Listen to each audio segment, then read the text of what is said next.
సిమ్లా ఒప్పందం సెమ్లా అగ్రిమెంట్ అనేది భారతదేశం మరియు పాకిస్తాన్ మధ్య జూలై 1972న సంతకం చేసిన ఒక ముఖ్యమైన ఒప్పందం. ఇది 1971లో జరిగిన భారత్-పాక్ యుద్ధం తర్వాత కాశ్మీర్ అంశం మరియు ఇతర పరస్పర సమస్యల పరిష్కారానికి నడిపించేందుకు ఉద్దేశించబడింది.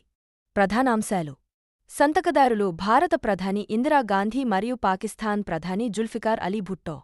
యుద్ధం తర్వాత పరిస్థితి: ఈ ఒప్పందం ద్వారా రెండు దేశాలు తమ సంబంధాలను సాధారణీకరించుకోవాలని, భవిష్యత్తులో శాంతియుత పద్ధతిలో సమస్యలను పరిష్కరించుకోవాలని అంగీకరించాయి. రేఖల స్వీకృతి: 1971 యుద్ధం తర్వాత ఏర్పడిన సీజ్ఫైర్ లైన్ను కంట్రోల్ లైన్ (ఎల్ఓసి) గా పరిగణించాలని ఒప్పందం పేర్కొంది. ఇంటర్నేషనల్ పరిష్కారానికి వ్యతిరేకం: ఇరు దేశాల మధ్య ఉన్న సమస్యలను మూడో పార్టీ మద్దతుతో కాకుండా ద్వైపాక్షికంగా పరిష్కరించుకోవాలని నిశ్చయించుకున్నారు.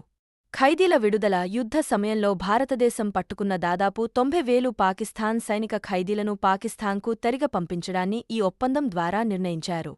ఇది భారత్-పాక్ సంబంధాలలో ఒక కీలక మలుపుగా నిలిచింది.